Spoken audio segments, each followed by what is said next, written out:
kick looks all right. Joe Danaher standing up in the big moments. Those that were here will never forget what they saw. Brisbane just had unfinished business to attend to at the MCG. The Lions produce a domination to make the golden era proud. The premiership is going back to Brisbane. From walking on thin ice to dancing on the mountaintop, the Brisbane Lions never stopped believing. It is the Brisbane Lions FanCast. We're back for our second episode of 2025, and we got some footy to talk about, Patrick. It is all thanks to our good friends at Hop On Brewery Tours and Crisp Communications, proud sponsors of the Brisbane Lions FanCast again for 2025. Good to be back. We have our first little taste of footy that we can scrutinise to within an inch of its life. You can take from it what you will, whether that be nothing or everything. Let's find a nice little bit in the middle where we can probably take something away from it and look ahead to our game against Adelaide this Thursday night. But you will know that we're in your feeds a little bit later than normal. I got to recycle that Simpsons meme with the Lionel Hutz of no delays. You can catch that at our social pages. Patrick, would you care to explain why we're late? A day late, dollar short. Yeah. I just had some family that I had to go and see. It was nice. I haven't seen them in years, so everyone can get with the program and just let me have my Sunday evening to visit some family. So I am a person with a soul and heart. Most of you won't believe that. So, all right. Well, it is good to be back, and like I said, we do have some footy to talk about. Match sim in the three-way playoff between the Suns and the Pies, and we will have a chat about how that all went down. We got to play the first couple of halves, or sixth or whatever. Who knows? Well, it's definitely not sixth. That's not. I mean. 1, 2, 3, 4, 5, 6. Yeah. Anyway, I mean, it is in sixth, but it would have been the first four sixths, not the first 2 sixths. But technically, we did play the first 2 sixths anyway. So we had our best 22 up against Collingwood's best 22, give or take, and then we still had a fair amount of first string players playing in that second half against the Suns, but there was definitely a few lineup changes that were noticeable. Brandon Starcevich, a noticeable absentee for the whole 4 quarters. Hipwood, another one who you'd think is probably going to be there. It looks like Link McCarthy is probably going to play this Thursday against Adelaide. Those are probably the biggest names that were missing from what we know to be our strongest team. But straight off the bat, there's a couple of two things I want to mention right here. Ty Gallop is something to be fairly excited about. I mean, he's continued his work from the intra-club into a match against genuine opposition and looked good, aside from the fact that he gave away that goal to Lachie Neale, who pumped one from 50 and he knocked over Mac Andrew on the goal line, which was a bit of a pisser. And the second thing is our midfield rotation group is mouth-watering, to say the least. The amount that we could have running through there at any given time is silly, but it certainly looks like our first choice midfield, going on a very limited amount, is Ashcroft, Dunkley, Neale seems to be the first choice. Yeah, first off, I want to say bold of you to assume that I watched it all, but I did. So I took out my KO subscription, was not given the liberty of a $1 free or $1 a month, like advertised, as it were. But no, it was good to watch some football. Highlight of the preseason is Tom Rockcliffe on commentary, because it is dreadfully great. It is, isn't it? I reckon if they spent more time commentating, him and the other fella, other JB or other BT or some. Yeah, it was another BT. Yeah. They could go somewhere. I reckon it's not too bad. Right. Okay. Not too bad. Sure. They'd obviously learnt little from last year, but yeah, it was tasted good all the same. Yeah, I mean, I must admit, you kind of touched on it before, like having more of the more established players play kind of out the at least 3.5 quarters was a surprise. I thought they'd make a lot of changes. You forecasted, seeing some of the more fringe players, and although we did to a slight degree, far less than we thought. So maybe they're really just trying to get the match sim into the players that are going to be there on round 0, just to make sure that it's all there and all ready to happen. So, the midfield group looked good. I mean, they were matching up on Nick Dacos, Crisp. Yeah, Crisp was in there. No Degoe. And then they had a new younger fella, and I mean they look a bit disjointed, but we looked pretty well oiled, and the trademark run off the back of the square by Zorko to make the extra number was really effective. Yep. And it helped us really kind of gain the ascendancy and lock the ball in, and it was kind of like pretty much, pretty interesting. One thing of note was kind of some of our kicks inside 50, although there were quite a few turnovers in that, at least the Collingwood game. They seem to be a lot lower and flatter, as if we're kind of maybe catering for a slightly smaller forward line. But, I mean, it's really hard to tell at this point in time. Yeah. But, I mean, you're really in these things looking for almost like body composition and just whether they look fit or not, and they looked fit, so that's good. I think the big question that everyone's had on their mind over the last 4 or 5 months is, what that forward line is going to look like without Danaher, who's going to step up and take the reins, or is it going to be a case of a smaller forward line, as you said there? And Logan Morris looked really good. Like, his work in the contest was good. He's obviously put on a couple of kilos. His second efforts were probably what impressed me the most. Like, if he dropped a mark, he was right back up real quick, putting pressure on, or, getting a hand in on the ball to try and lock it in a little bit more. Rayner looks more of a forward marking type. Jeez. Rayner looked more of a forward marking type. He obviously kicked a few goals. And Ty Gallup, has already touched on, he looks like a good future prospect. Just the fact that he's 19 and he's already, quite a solid boy. Like, he'd have a couple of kilos in Logan Morris already, so that's something to look forward to. His work at ground level was good too. I think like his first goal was a nice crumb out of a marking contest, so that was really cool. No Darcy Fort, which was a little bit of a surprise. I'm not really sure what the story with that was. I thought if he would get a little bit of game time there. Tunstall got some game time. Dev Robb got some game time as well. A couple of those second stringers. McKenna looked good. I thought Ainsworth's game was really, really good. I know it's match sim, and you can take from it what you want, but I thought Ainsworth and Bailey particularly, I thought they played really good. Yeah, it's really hard to sort of arrow in and read it. I must admit, like, the Collingwood game, we looked really good. I did see the results before I went back to watch it, so when we stayed on and Gold Coast, obviously were fresh, it made a little bit more sense as to why there was a disparity in the kind of scoreline in that. Gold Coast were kind of unnecessarily rough. Not rough, just, I don't know, it just seemed unnecessarily niggly and stupid for this time of year. They seem to be going after Levi, which is like cool, I guess. Yeah, I mean, as I put up on our Twitter or X or whatever, I think Levi will be better for it the long run. He definitely got the welcome to the AFL treatment from, specifically Ben Long and Leo Lombard, who's now going to be missing the first few months of the AFL season. It's hard to feel. I'm not one to injury cheer, but sucked in. Yeah, it is a little bit like that. I don't mind. But can you explain to me, sorry, the Ben Long thing? So someone said that Ben Long has a memory or something like that. What's the go with that? I honestly couldn't tell you. Just Tom Rockcliffe being weird?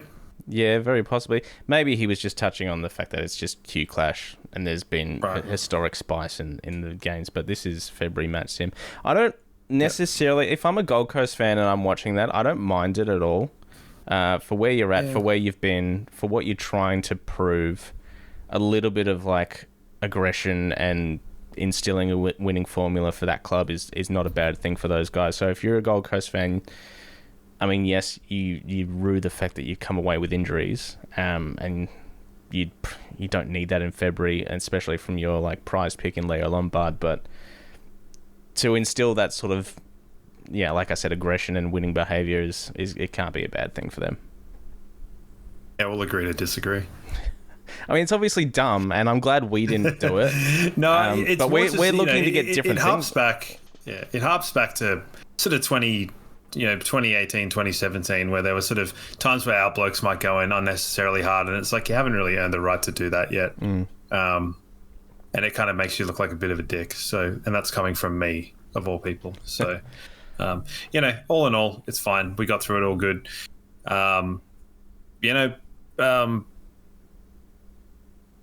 It's going to be interesting leading into this week. I'm excited to see them play all quarters.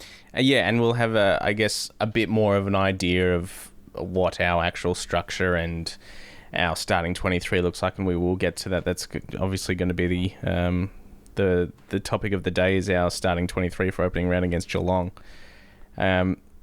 But I thought Berry and McClugg's roles were a little bit different. Like, Berry sort of is still playing that mid-wing, but drifting back and helping out the defence a little bit more. He was playing that towards the back half of last season. Once Will Ashcroft came back into the fold, Berry's role changed. I think that has sort of continued. Looking at that match sim game, Clug spent a bit more time outside rather than inside. The last couple of seasons, he's been a genuine inside mid. After being, a genuine winger, it looks like he's gone back to that wing role, and I think that's come with Will Ashcroft being in the team a little bit more as well. But he certainly got his fair share of CBAs as well. So, those roles were a little bit of a change without being, a drastic change. Like I said, I think Bailey adjusted into his role a little bit more as well, and McKenna looked pretty good as well. Yeah, no, not too much to disagree with there. Like, I think you're always looking for the midfield group to be at least 4 or 5 that are genuine, like, and we're lucky enough to have 4 or 5 that can go through and be like genuine. I mean, if not A graders, B plus graders to go through there. Like, you'd have to be a fool not to consider Neil Dunkley. I mean, Ashcroft, he won a Norm Smith medal, He's an A grader. Yeah. McCluggage. So you've got at least 4 there, so pick another. And we're good to go, Like, it'll be good for the team.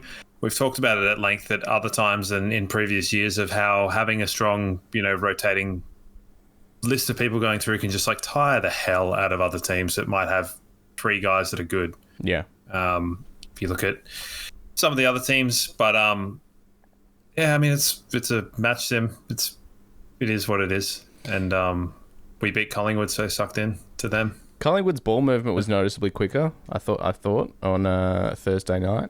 I thought ours hadn't changed a huge amount, but I thought Collingwood's ball movement was noticeably quicker. They wanted to give the handball off almost every chance they got. And I hate to say this, but Nick Dacos looked really good. Yeah, probably. And, no champion data to count his turnovers, so... The other person we should have a chat about because, we should. Levi Ashcroft, we touched on him already. He played a good portion of the second half. He largely spent a lot of time at CBAs and running around with Noah Anderson, which I think will be a great learning experience for him. 17 touches in a half of footy is not bad. Obviously, that goal assist that's been thrown around all over social media is, it was completely out of his ass, but still fun for the highlight reel. It's a bit like if you're going to put Will's goal of the year next to that one. One of them was intentional and one of them was just a skewed kick off the side. But, benefit of the doubt and all. But, I mean, I didn't really... I must admit, I got a little bit bored by the end of that game. It was just sort of... They were plodding along and Gold Coast were looking pretty good. And I just want to see... I want to see him play in a game in the season. I know that sounds insane and I should provide slightly better reading into it or analysis or whatever you want to call this, but Gold Coast looked pretty bloody good too. So yeah, they did. So obviously the pressure is on them again for however many years in a row to finally make finals, potentially win a final. So they have said that finals is par. So anything else is a failure for those guys. But I tried to do, and this was just for myself because it's this time of year where everyone's putting up their, predicted top 8s. I genuinely avoid those, but I tried to do one, and fuck, it's hard. Trying to squeeze like 13 or 14 teams into a top 8. You can give me some homework to try and do it before next week, but hard pressed to it's remember impossible. I've got 4 teams that I know. Well, I say I know. There's 4 teams I reckon are no shot of making the 8, maybe 5, but everyone else is a genuine chance for me anyway. Let's see, who are the teams who've got in this gosh darn sport? So, Sydney, they make it. Geelong, GWS, Lions. It's easy to. It's like Hawthorn. Yep.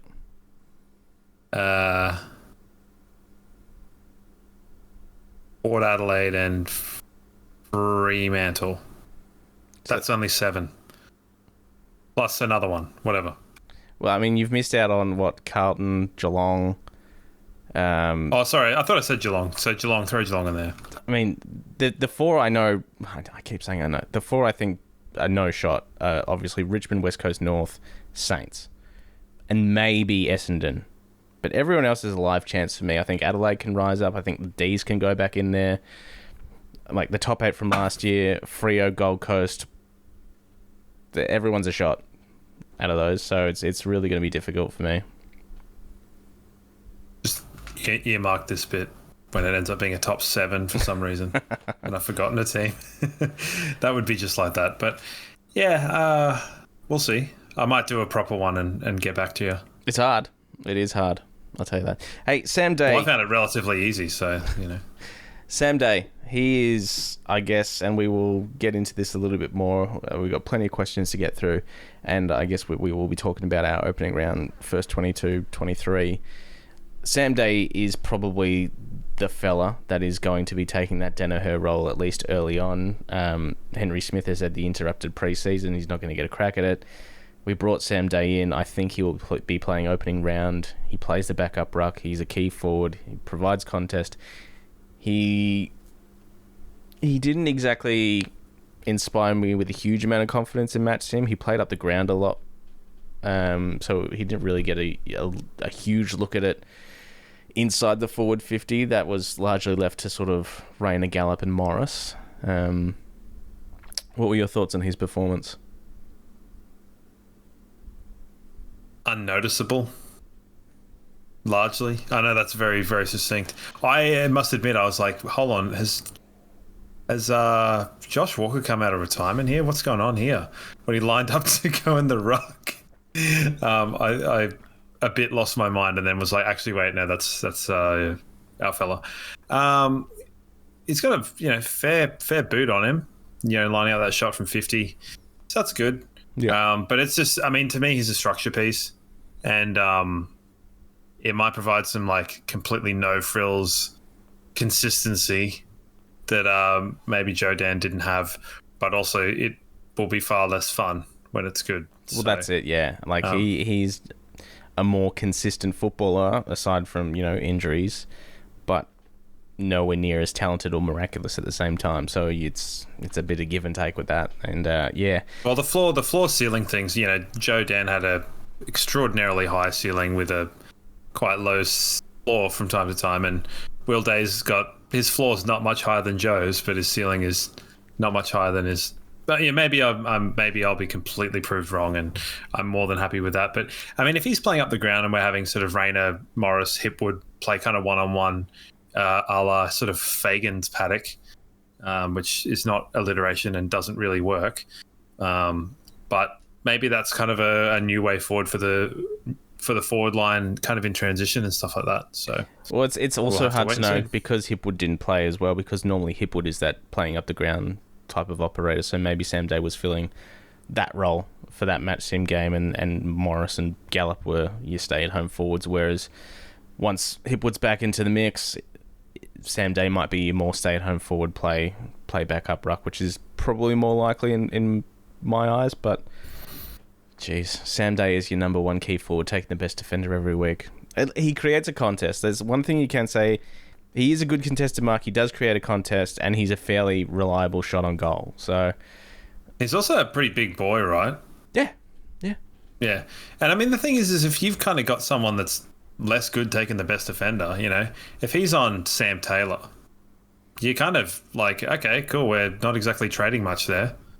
Like, you're potentially taking Sam Taylor out of the game to have him be on him. So, that works for me. We'll see. I mean, like I keep saying, we'll get a better idea this Thursday when we take on Adelaide, and obviously a much better idea in a couple of weeks' time at the Gabba on Thursday night. So it's all a little bit wait and see at the moment. Match sim is such a tough one to take away anything from. Like, Sydney look indestructible at the moment. Adelaide look indestructible going off match sim games, but who the hell knows? It's match sim. I mean, Sydney also looked indestructible for most of last season, but they certainly were destructible. Sydney are in the awful position of, it doesn't matter how fucking good you are, you need to prove your point on grand final day now. Like, nothing else really matters, because it's been a couple of times for them where they've just shit the bed. So their credentials will prove themselves on grand final day if it comes around again. Footy tipping. Let's touch on this. The tipping comp is open. We've got the best part of 30 people involved so far. We got 40, baby. Jeez, wow, Well, there you go. I just checked right now because I'm that vain. If you want to get involved in this, our official Brisbane Lions FanCast footy tipping competition is open. The link is available via our website, brisbanelionsfancast.com.au. So it's something to look forward to. Have you put your tips in already, or are you going to wait until teams come out in a week and a half or whatever? No, I got to do it on Sunday night on the podcast. That's right. Yeah, I forgot about that. So if you want to get involved in that, head to the website. The link is one of the first ones there. You can't miss it. We've posted a bunch in our socials, and I'll do it again as well. I will also just say that phonetically it is Yankee, Kilo, 6, 4, Whiskey, V, don't remember what that one is. Victor. Charlie, Foxtrot, Victor. There you go. So almost got it. I don't work for the Navy, so whatever. Lovely. All right, well, before we move on from the match sim, is there any other little pieces you wanted to touch on, or particular players? Like I said, I thought Answorth was impressive. I thought Bailey was really impressive. Rayner up forward impressed me. The midfield rotations was really, really good. Other than that, it was business as usual. Zorko impressed me. Yeah. And it was good to see O running around. So yeah, it was good to see him back. Definitely. All right, so I don't expect a huge amount of change for this game against Adelaide. I did remember Fags saying that Link may be available for this game potentially, so we might see him in the mix a little bit more, which will be good to see for sure, and what sort of role he's going to play with that forward structure and how that's going to look. I thought Jasper Fletcher was really good as well. I thought he was really impressive across the 4 quarters, 4 periods, whatever. You know what was not impressive? It wasn't a 3-sided field. That's fine. That was a disappointment. Yeah, that just screams of ACLs. Yeah, I mean, 3-way AFL. It's like this weird Jackie Chan film I watched back when I was a kid where it was a bit like that. But I don't remember anything about it or what it was called, and it might have been a fever dream. But if anyone else remembers that one with some sort of giant egg on top of what was almost like a Ferrero Rocher tower, and there were 4 teams and they had to put the ball in a bag on a table. Jesus. That was wild.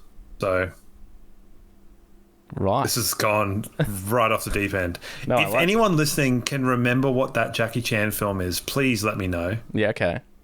I'm keen now, actually, just hearing that brief description of it.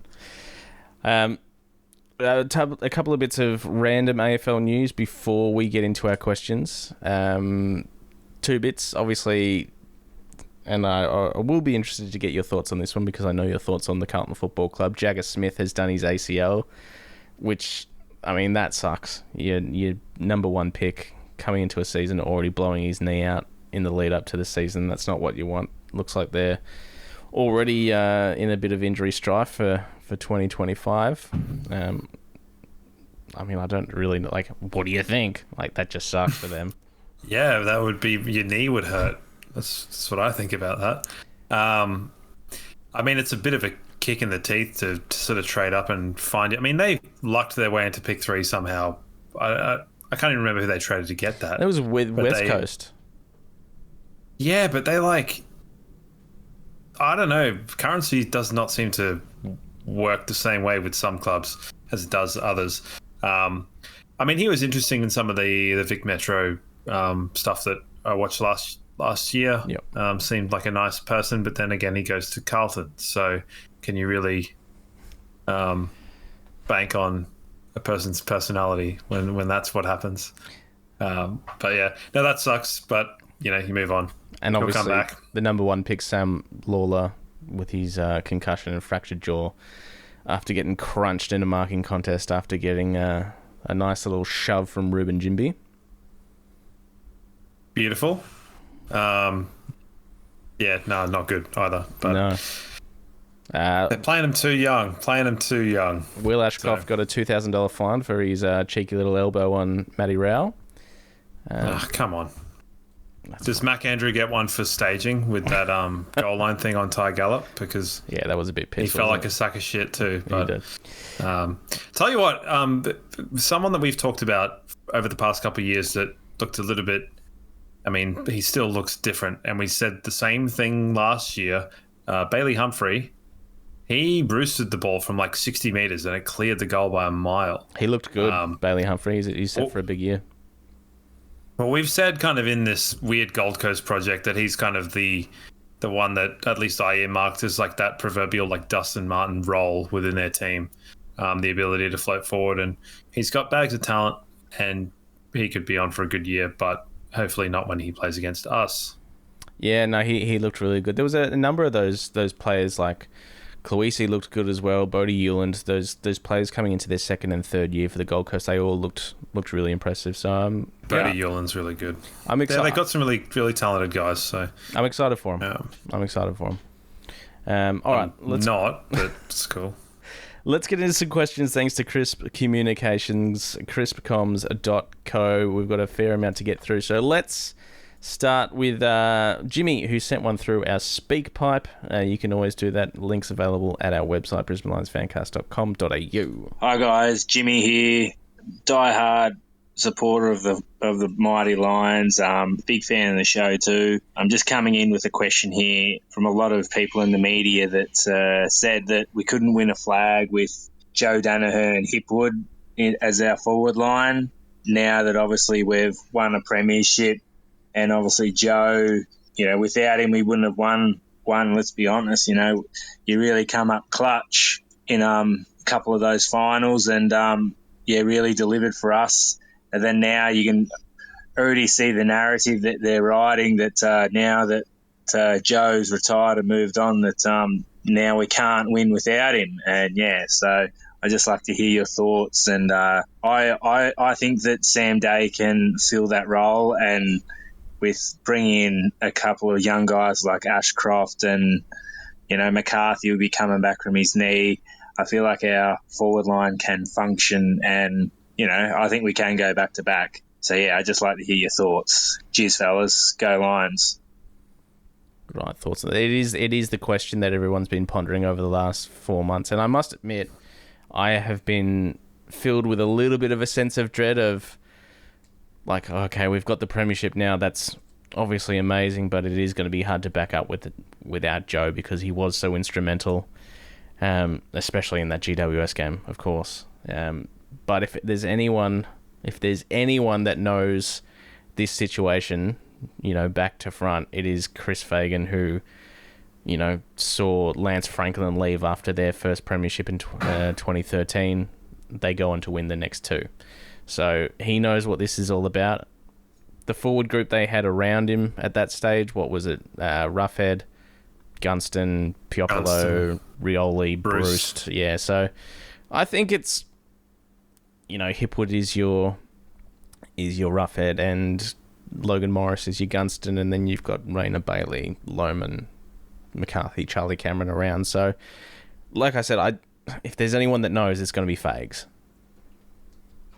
Fags has also been relatively, and this will sound vastly unpopular given people's view of his relative inflexibility, he's always been slightly ahead of the trend in a way that seems like he's not, if that makes any sense whatsoever. So when we look at it and go, well, when the 666 came in, he basically had the two best wingers in the competition for the 2 years running. He identified that would be a position that would be very important, that sort of a thing. But yeah, I think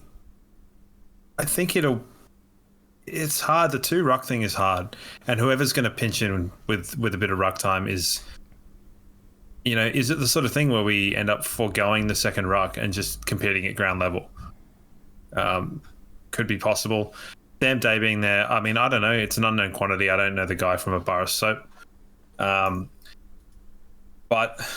yeah, the narrative is there to be written, and it is ironic, and it's fickle, and it's everything that the Victorian media are. So do we expect anything other than that? I think we'd be probably less worried had Hipwood not had osteitis pubis in the off-season. That's a big one. Because he was Hipwood, and then he got suspended, came back and was amazing, and then got injured and was not very amazing. But then kicked an amazing goal. So, yeah, you'd rather him not have that, but things can change. You can make do with what you got, and we showed that we could do that pretty bloody well last year. So, yeah, I said, I think Sam Day will get first crack at that role of the key forward backup ruck, because just going off what we've known over the last 12, 18 months is we do like a designated ruck with someone else that can play ruck in that second forward. And Joey filled that role absolutely beautifully. And it's going to be up to Sam Day to play that for now. And like I said, Henry Smith as the long-term prospect. What we saw in that horrendous game against Hawthorn, well, I mean, last year's one wasn't as horrendous as the year before, but last year where we had Brandon Ryan and Logan Morris and Hipwood as Danaher as that kind of it didn't quite work. It was a bit too inexperienced, which is where I think it's probably wishful thinking to assume that it'll be like Ty Gallop and Logan Morris running out on round one. It would be cool, but I just don't necessarily think it'd work. You need a little bit of an anchor in that forward line. And certainly Link McCarthy has the ability to kind of direct play. He's a structure guy when he's there. And without him as well, you're kind of looking at it going, well, Loman's not super structurally astute. Charlie Cameron's gotten better with that. It could be a bit chaotic in there, and not in a good way, I think. Yeah. So the other thing is Fags has had enough time to consider. He's had 12 months on it, basically everyone, of what to do, and the list management have had more time than anyone else to preempt what's going to happen and how they can plan for this as well. So I'm going to have to put my faith in the coaching staff on this one, because they've had more time to do it. He's been in this exact position before, and he's won us a flag. So, I've got no reason to doubt him at this point. So it's just going to be a bit of wait and see over the first 5 to 10 weeks of the season of what that looks like. But I think Sam Day or Darcy Fort will probably be playing first in the first few weeks. That's for sure. All right, Ross. Question for the next podcast. Will BT have to start calling Southeast Queensland the Footy Factory, given the Lions and Suns recruiting and development players they've gained from academies and Palm Beach High? Are the Vic clubs simply whinging because of their own error or not looking closely enough? Well, I can't ever imagine BT referring to Southeast Queensland as the Footy Factory. And you know what? The good news is I don't have to listen to BT this year. I don't have to listen to him ever again, basically. Oh, I mean, you would on a Thursday night. Why would I? Because he commentates on Thursday night. Yeah, but I'm probably going to nominate Fox. But they're only doing, I think, Waitley on a Friday night. That's fine. So you might be stuck with BT. Maybe. I'm going to give Fox... here's a little pun. I'm going to give Fox first crack at this one. Oh, God.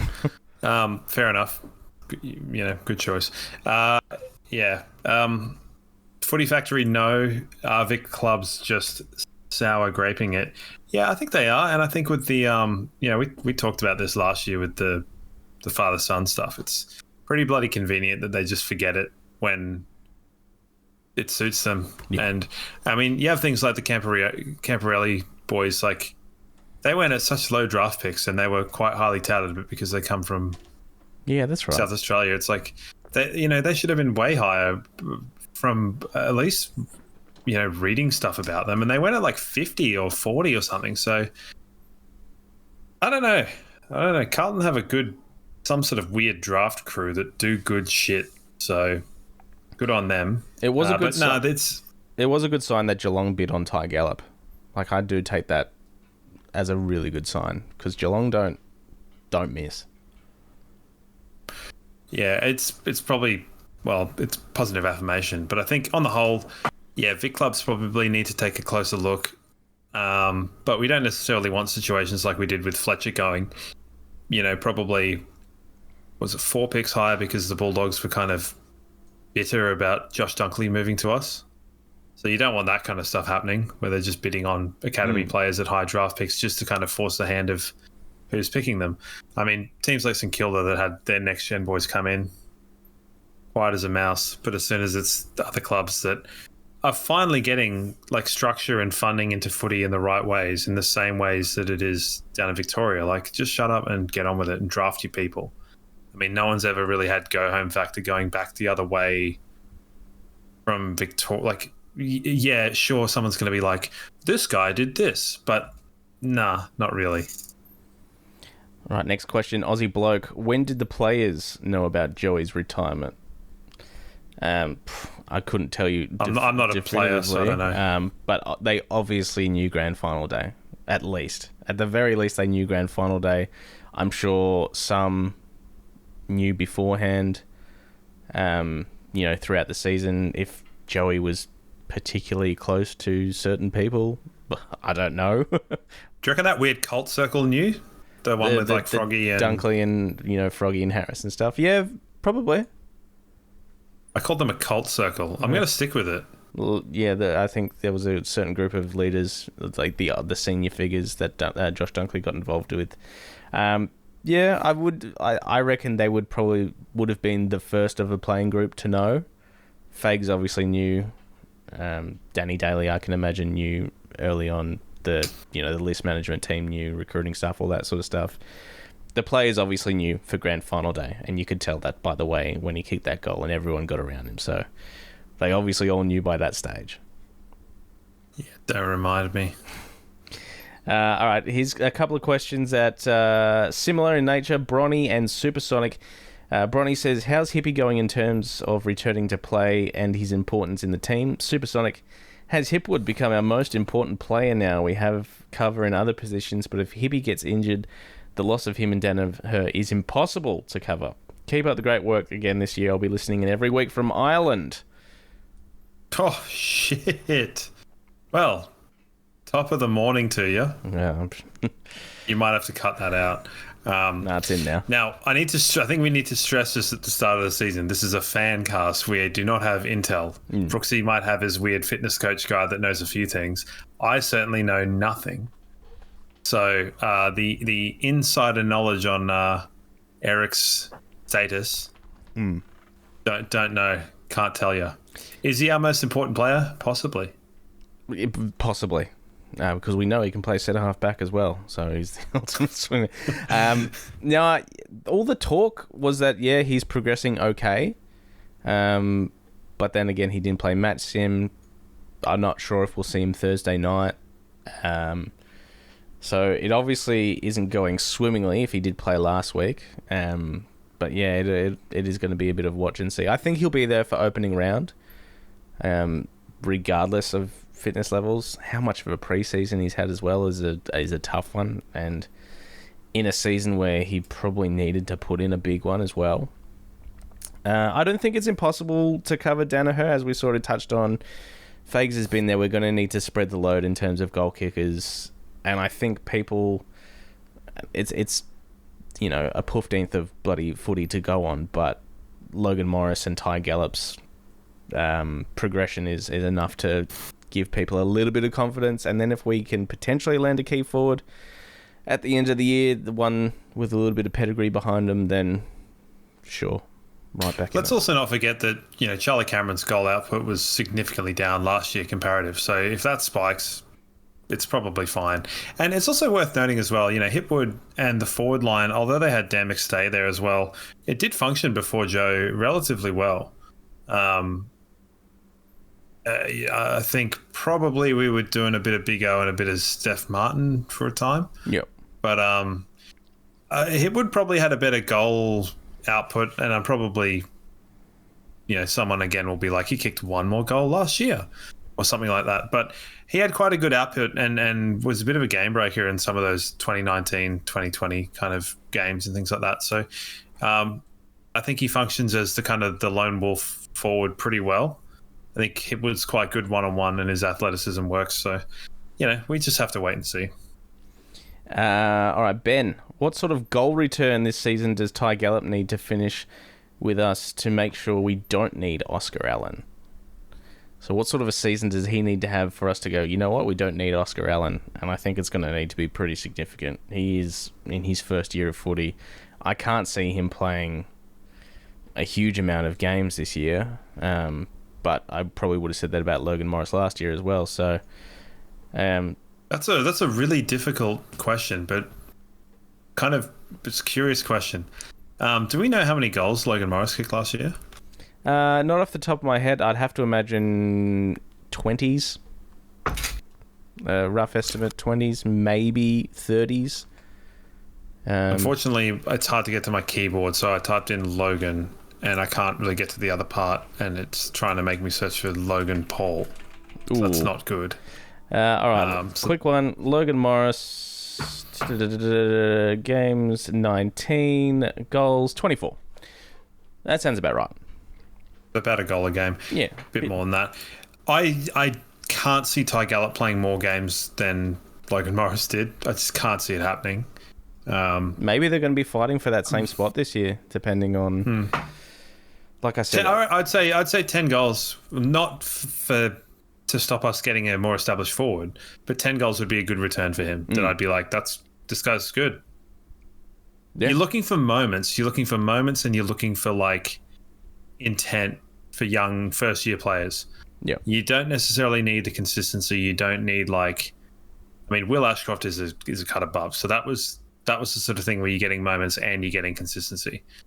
Even with Levi, I'm sort of going, if we can get some cool, good moments out of it and good intent and good, patches and good bursts, that's kind of all you really need from first-year players, in my opinion. Yeah, and, how he handles himself with a bit of body contact in a contest. Does he halve a contest? Does he just get shoved out completely? It's that sort of stuff you're looking for. And, of course... A bit like that video you put up on YouTube with the Starcevich thing. Yeah. Where you look at that in his first handful of games and you go, that's potential there of what a player can be going forward. And it's interesting when you put something up like that up and you go, well, the signs were there, and then you look at where he is now. It's great analysis. I'm annoyed Fox didn't pick you up. What I will say, touching back on that match, Jim, very first 10 seconds of our game against Collingwood, centre clearance from Ashcroft goes in, and our first contest in the forward 50 is Logan Morris completely dispatches of Darcy Moore and takes a mark inside 50, which was pretty impressive from someone who, he's a handy mark, but he hasn't had that size behind him, whereas Ty Gallop looks more of your Jonathan Brown type of key forward rather than your sort of leaping marking.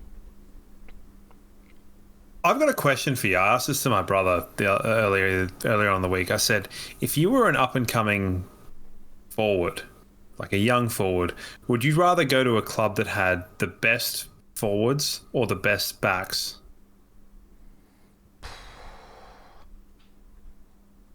Well, it's a tough one.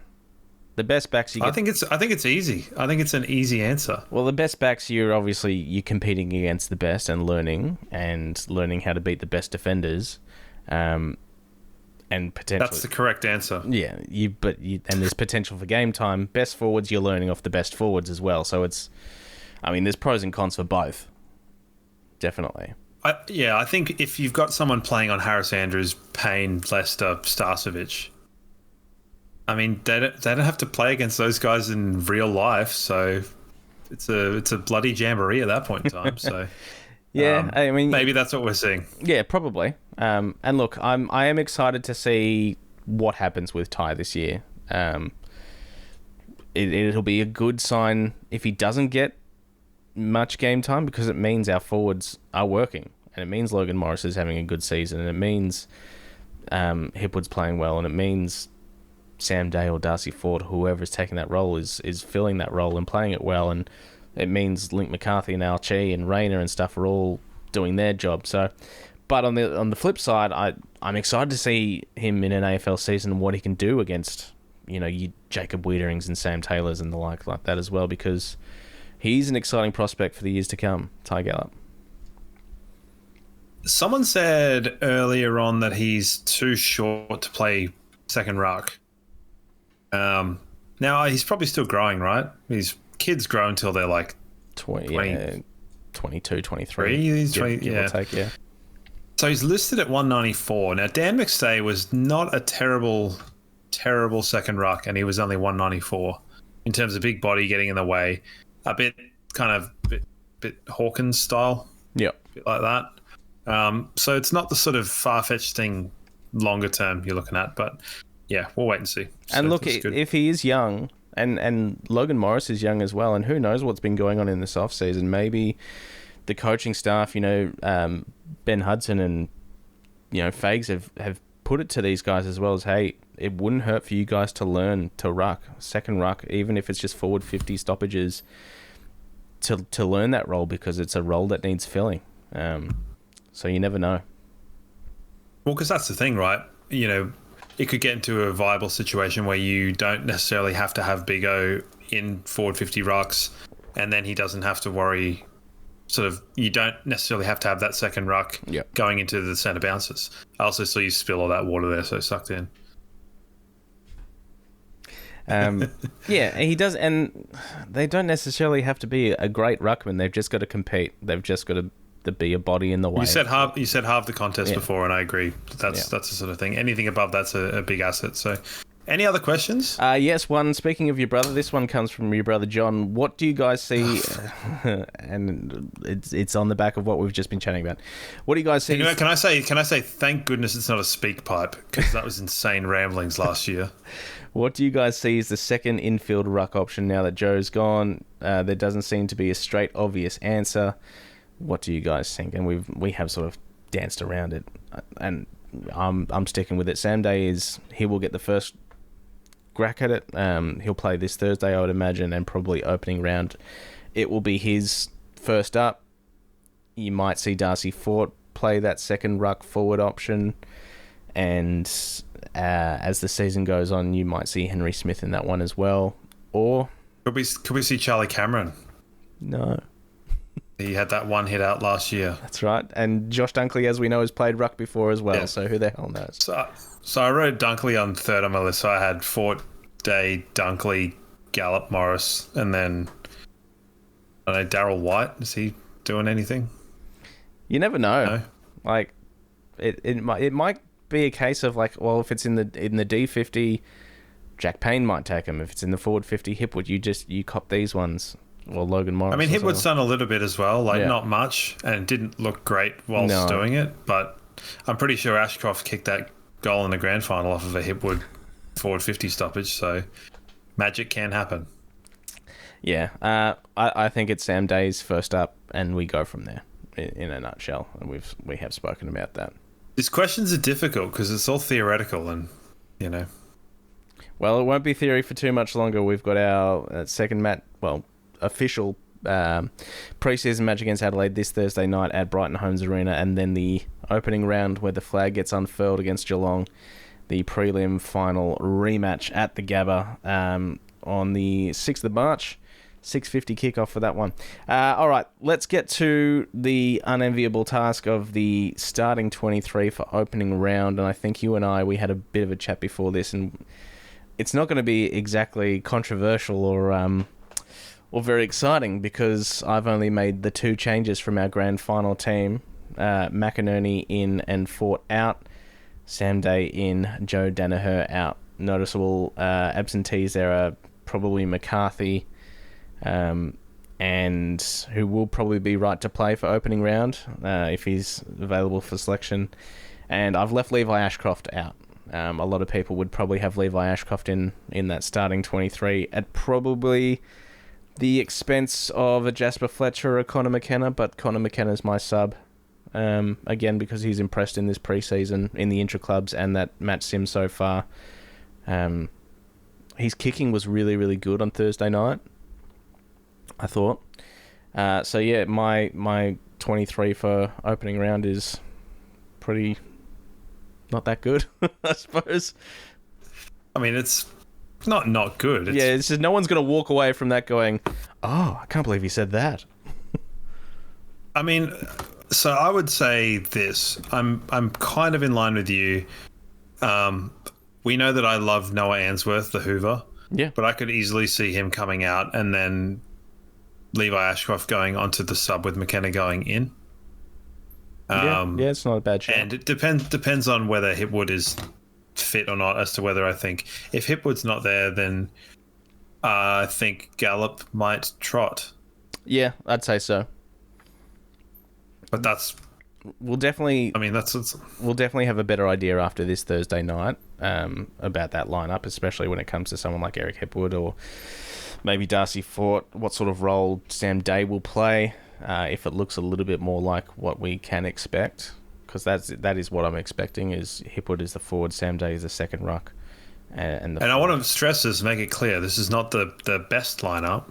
No, this is what we think it will be in round 0. So I don't want any people saying that like blah blah blah is this and da da da is that, because it's not the case. If you want me to do a best starting 22, I won't, because it's really difficult. And I don't want to do that because I don't want to have to pick between my children. Well, the time will come where we're going to have to choose between Tom Doedee and Ryan Lester, and you know I'm going to hate that. I mean, we're not picking the team, so do we have to? Well, yeah, each week we do it in ins and outs. Oh, yeah, we do. Shit, I forgot about that. Oh, God, I've forgotten the format entirely. Now, I have a question, a bit of fun. Yeah. You know, trouble's not too far away when I say it's fun. Did you see on the Reddit the matrix that was like the good player, average player, bad player, loved by fans? I did see that, fans yes. are divided. Well, he had some pretty significant players in there for our personal histories. I thought. I will. Do you recall who was there? I can go through it with you. I can tell you. As we speak, I'm just saying, because I've logged onto Reddit to double check what you're saying there. The 100-day review draft report about the stadium is been announced, so I'm going to look into that later. So everyone that's listening may already know the results of that. I don't, but I will look into that. I think it was like that's a good idea. Good. All right, there we go. I do recall that Dane Beams was the good player, hated by fans. I do recall that. That's correct. I thought Daniel Rich was a little bit hard done by in the spot that he landed literally in. the best one. Good player, loved by fans. It's the best. Maybe that wasn't the one I'm thinking of. Then I'm going to have to scroll down this subreddit. I can go through it with you, so I'll save you scrolling finger. So we had loved by fans. We had Daniel Rich. Froggy was the average player, and Matty Eagles was the bad player. Yeah, okay. Which love that. Maybe it was Froggy that I thought was hard done by, because I thought he's turned into a good player. But yes, for the bulk of his career, he average player. It's hard to. I think it's probably more the schematics a little bit, let's say, not super flamboyant. So it could be great player, average player. I mean, to me, I don't understand why we haven't got Michael Voss as the good player loved by fans. Like, that's insane. So must be some sort of recency bias there. So the fans are divided. We had Ackermanis as a good player. Yep. Mitch Robinson. Now, I had the second vote for the average player divided because I put in specifically Premiership player Eric Hipwood, and that just missed out. Yeah, okay. And the reason that I put it in there is because I didn't want any flogs on that Reddit to put him in as a bad player, because he is not a bad player. But speaking of bad players where fans will be divided, we have Alex your Witherden. good friend, Alex Witherden, Hold on. whom you sponsored. Yep, hold on. People watching this on YouTube, this is for sponsoring Alex Witherden, my Alex Witherden signed Sharon official game ball that I got from my years of sponsoring the man himself. Can we kick that one on the road? I doubt this would pump up, if I'm honest. There you go. Listen to this. It's a ball that has been sitting in the sun for a while, not doing much except being signed by Alex Witherden. Yep. Sure. So that's a funny one. I gave away a 50-metre penalty from yelling that at you really loudly in a community cup game. I'll never forget that.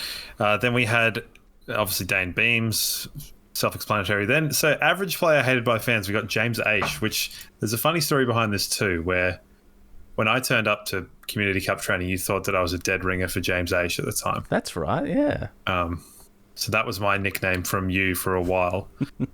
I wouldn't say time he's flies. Is James Aish hated by fans? I thought people were sort of like, whatever. I don't give a shit about James Aish, to be honest. I think he's perfectly cromulent. Average player hated, but I think Mitch Robinson is kind of... It's a weird one, and I suppose this is exactly what mixed fan reactions is, but people seem to forget that Mitch Robinson's career was over before the Lions took a massive gamble on him, because he was going nowhere fast. Yeah. So all of the blood and guts that he spilled for the club was, I think, adequate repayment. It wasn't. Yeah. I don't think it was the club that owed him, all in all. And I mean, for me, it's Mitch Robinson off the field, Mitch Robinson on the field. I really like one of them, and I don't really have time for the other one. Yeah. And then obviously bad player hated by fans, Josh Shackey, the Shack Attack legend himself, one of the worst players ever to be drafted by our club. What a waste of time. What a waste of a pick too. Yeah, that was a fun one. It was, there were some familiar faces, and I mean, just seeing Matt Eagles happy is pretty fun, gotta say. So, I thought that was cool. Yeah, I mean, that was fun.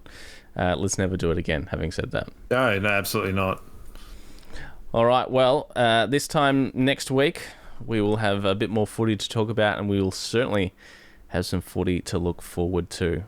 Thursday night, Brighton Homes Arena, Adelaide, Brisbane, for the official pre-season match. Looking forward to seeing what the team lineup looks like for that one, and especially everything we've discussed tonight. That forward structure, who's going to get that role? Is Hipwood going to play? Is Link McCarthy going to play? Is Starcevic going to be back in that lineup? All those sort of things. We're going to have a much better idea of how things are going to be looking after Thursday night. Yeah, absolutely. I would like to, given I said last week, and in the off-season I've had a move. I've moved to Geelong. I've noticed a hell of a lot of Brisbane Lions Premier bumper stickers rocking around the place. So anyone who's Geelong-based, hit us up. Just not for any reason, just curiosity. Good to know that you're not alone. Just interesting to see where the communities are. Geelong's quite a well, it's a much smaller community than Melbourne, but more sort of tight-knit and in each other's pockets. So it would be good to know who is out there. Is there anyone out there? Answer yes. Do I know them? Answer no. All right. Don't forget to get involved. BrisbaneLionsFanCast.com.au. Our footy tipping competition is there as well. Make sure you like and follow us on all your social platforms.